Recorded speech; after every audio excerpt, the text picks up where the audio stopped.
what are you doing? I'm about to announce our secret. Which is what? Dad!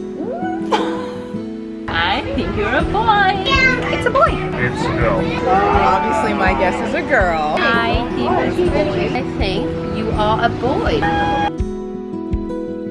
I'm having a little. So what are you doing? I'm about to announce our secret. Which is what? Because I've ghosted social media for how long? 3-4 months? The whole year? 5 months? Since the beginning of the new year? And we're coming back fat and ready. Okay, I'm doing it. Okay. Press the button.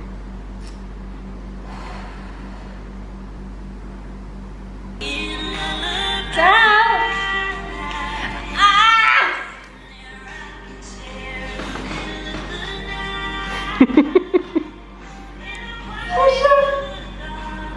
Okay. How do you feel? I don't know yet. It's weird. Our secret is... In the world?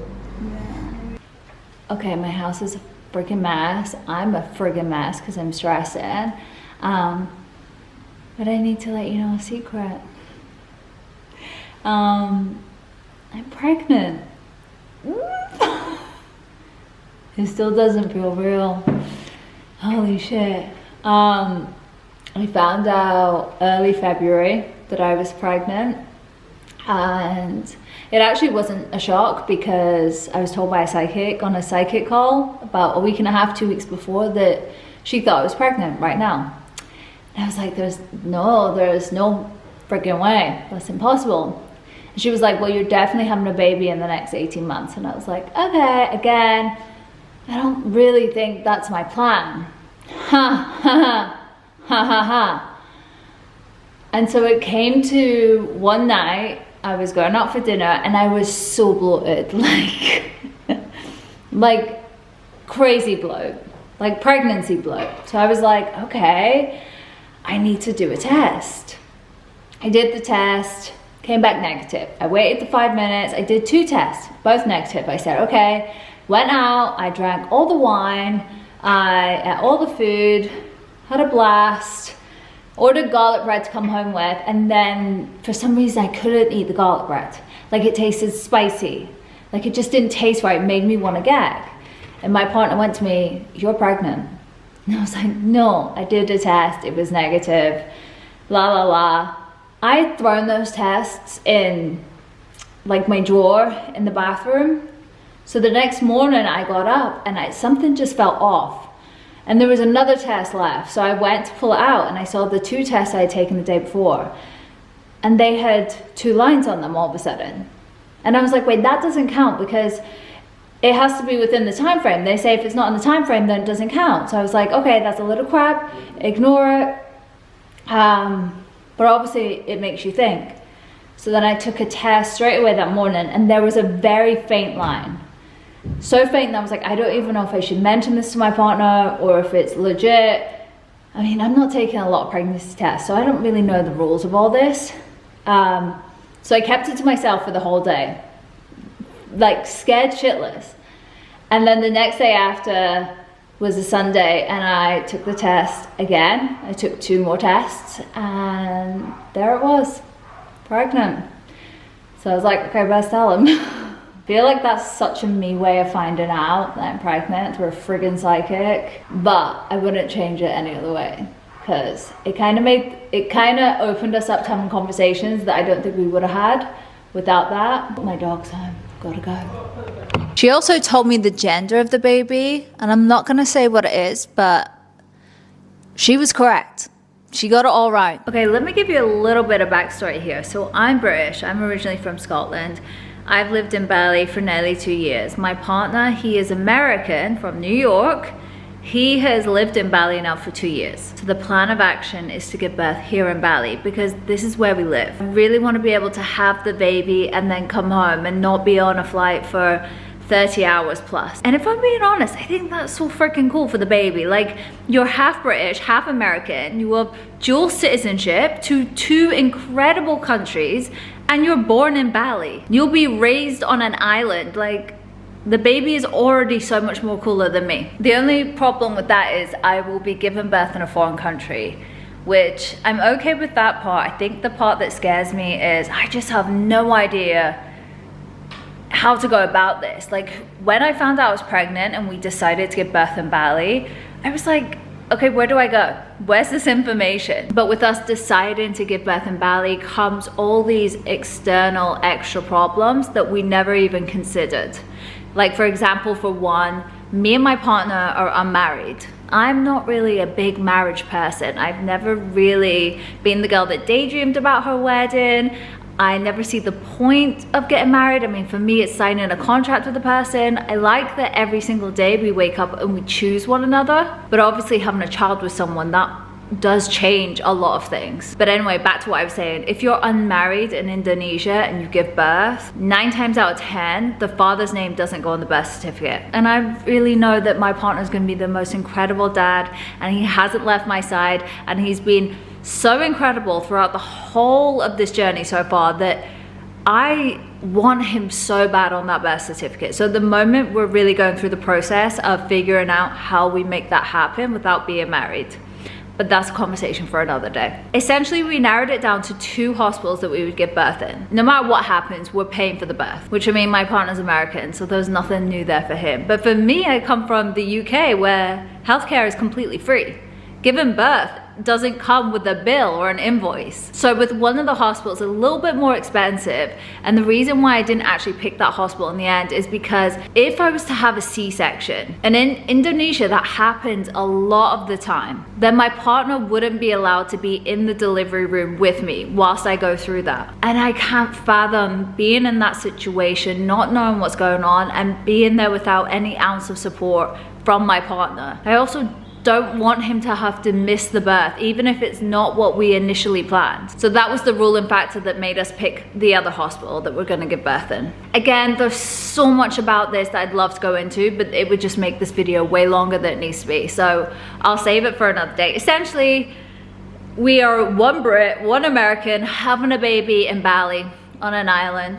I don't know if my anxiety's kicked in for that one yet, but you know, I'm kind of leaving birth until way later down the line, because if I don't need to stress about it right now, if it's not an issue that's happening right now in the present moment, then I'm just gonna deal with it another day. Let's talk about first trimester, because I'm gonna be about the only person to admit the truth of this. And I didn't even have it that rough the first trimester, but I swear, every pregnant woman that comes before you is gatekeeping so much shit. They are telling you it's magical, it's beautiful, it's incredible. And yeah, there are parts where you're like, oh my, holy shit, my body is doing this by itself. Like, that's insane. Don't even get me started on the fact that my body is just making an extra organ and then a whole child and then all of that child's organs. Like, it's incredible, I get that. But there is so much shit I did not know about pregnancy until I was pregnant. My first trimester, I didn't have any morning sickness, which for me is such a blessing. I know that most women do, and most women go through it. I was nauseous all the time. I was exhausted. I barely left my couch. I'm not even gonna lie. I hid for months. I was just starving all the time for the most bizarre things, and my taste buds changed all the time. One minute I couldn't taste spicy food. Next minute I was so sensitive to spice. The whole first trimester, all I really wanted to do was lie down on the couch, binge watch TV, and eat. It's like having a hangover for 3 months. But here are some things that no one warned me is actually completely normal in the first trimester. Cramping. You still cramp, of course. Your uterus is growing, your body is stretching and growing, of course. Like, it makes sense now when I think about it, but at the time, you're so anxious and scared in the first trimester. I was I worried about everything. I wouldn't do anything to jinx it. I was so scared about telling my close friends. I have still yet not bought any baby items because of that anxiety and that fear that you feel in the first trimester. And I'm not even in the first trimester anymore. And actually at 6 weeks along, I did have a scare. I did bleed. And I barely remember that day. I remember seeing it in the bathroom, freaking out. My boyfriend grabbed me. We went on the back of a scooter straight to the doctor, had a scan, and thankfully everything was fine. Baby was fine. We actually got to hear baby's heartbeat for the first time that day.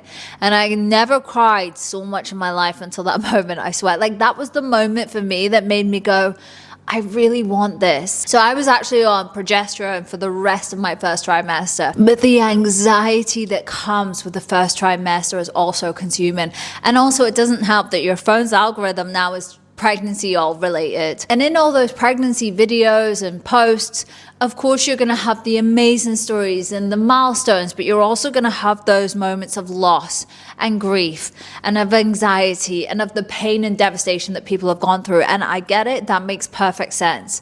But for me in my first trimester, seeing so many of them videos made me so much more worse, because I was now consumed with all these ways it could go wrong, all these ways that my baby could not be safe, that could be harmed, and all these new extra stresses that I didn't even know existed before. Another thing no one talks about, how big your freaking nipples get, how bloated you are all the time, that you start off the day with this tiny little bump that's so cute, and by the end of the day you look 10 months pregnant. And of course, how wet it is down there. I don't want to say the D word.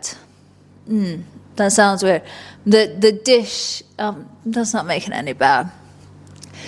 The girl solo D word down there that makes you wet. It's so freaking uncomfortable. I'm not gonna lie, I've sat on an ice pack a few hundred times throughout this first trimester. The peeing all the time, the not being able to sleep, the insomnia, the tiredness. Oh my God, the gas. It's like my body quickly became something that I don't even recognize anymore. And that's another topic for another day, because my Christ, I have really struggled with that. Okay, I really wanna try and be open and transparent about this. And I know some people are gonna be like, you can't think that way, that's unfair, all you should care about is having a happy, healthy baby. And I 1000%, that is my priority above everything else. But I would be lying if I didn't say I had a particular gender that I was hoping for more than the other. And not just me, my partner also. I've never really been the type of person who's like, I need kids, I want kids. I always thought I would have one day, and when I say one, I mean just one. But if that didn't happen for me, I was okay with just rescuing a load of animals and having my furry babies instead. But I can't lie, every time I pictured myself being a mom, I only just saw myself with one particular gender. And we were not quiet about this. We told everyone that asked us, you know, you're hoping for a little girl, you're hoping for a little boy. We would tell them. In fact, all my friends knew how much I had hoped and prayed for this one particular gender, that if the other one came, everyone was a little bit on edge on how I would react or how I would be.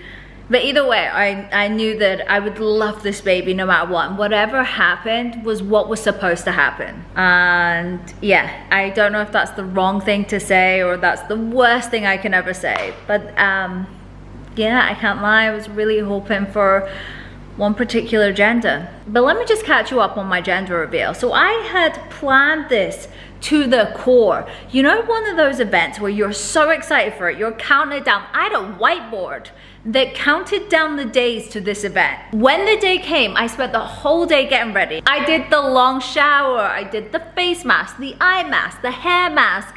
I did my makeup slowly over the span of 3 hours. Like, I was so excited for it. And I had all these expectations. I had it all planned out down to the T. Literally, I'd envisioned every single moment of this night. As I've already mentioned, I live in Bali. Now, 2 hours before our reservation at 4 p.m. on a Friday, everything in Bali shut down. The electricity, the power, the water, the lights, the aircon, everything closed off. And this isn't unusual in Bali, but for it to happen everywhere in Bali, that is very unusual, and that's a big problem. You know when you're just in that stress state where you're like, someone just fixed my problem because this is happening. Oh my God, I can feel the stress coming back to my body.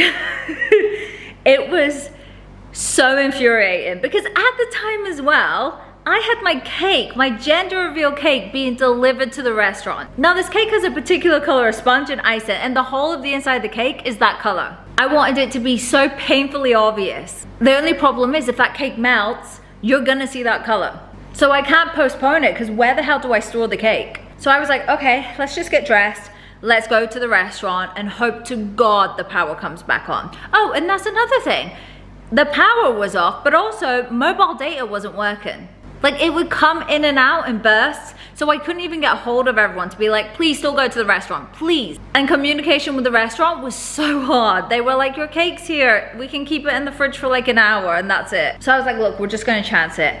I get there, everyone gets there late. Now essentially this is gonna be a blackout in Bali. There'll be no lights. And the sun is gonna set in about 10 minutes after everyone got there. And it was already pretty dark. So we scurried to the tiniest little table that's next to our table. My cake, bless the restaurant, I love this restaurant, it's my favorite restaurant. But they decided to put candles in my gender reveal cake and I was like, no, what are you doing? And bless them, because they thought it was like a nice surprise. But if I took the candles out, you could see the color. So I was like, okay, we're keeping the candles in. It wasn't aesthetically what I was going for because it kind of ruined the cake, but you know what, at this point, everyone's here, the cake hasn't melted yet, let's just go. But it's just like that saying, you know, make a plan, God will laugh. And that's exactly what happened. But it actually ended up being so special. It was so rushed, but it was still so special. It was like this burst of excitement of just like, everyone just go. And it ended up being the whole night of just getting to sit and talk about the gender of my baby and to not have any secrets with my friends anymore. Especially because an hour before I thought, okay, this is not happening. Like, I'm gonna be sat at home watching Criminal Minds digging into my own gender reveal cake. Hi, I'm your auntie Ingela and I think you're a boy. Hello, my name is Auntie Lumi and I think it's a boy. I think it's a girl. You think My opinion is not biased. It's just a feeling. And he's wearing blue. Nobody paid me to say this. And you're Yeah, wearing blue. It's like blue you know, looks better on blue you? looks better. Hi, I'm Jean. Obviously my guess is a girl. Hi, my name is Nori and I think it's a boy. Woo! I am Sean. I think you are a boy. Everyone's team But boy. you will also be enrolled in ballet classes. You have no choice. Be ambiante. Hey. Are you ready? Yeah. You know who's right and who's wrong. So maybe Sorrentino, you will be. Ready? Go in. Alaska, what do you think it is? A girl? I don't know anymore. Okay. Right. No, I'm so nervous.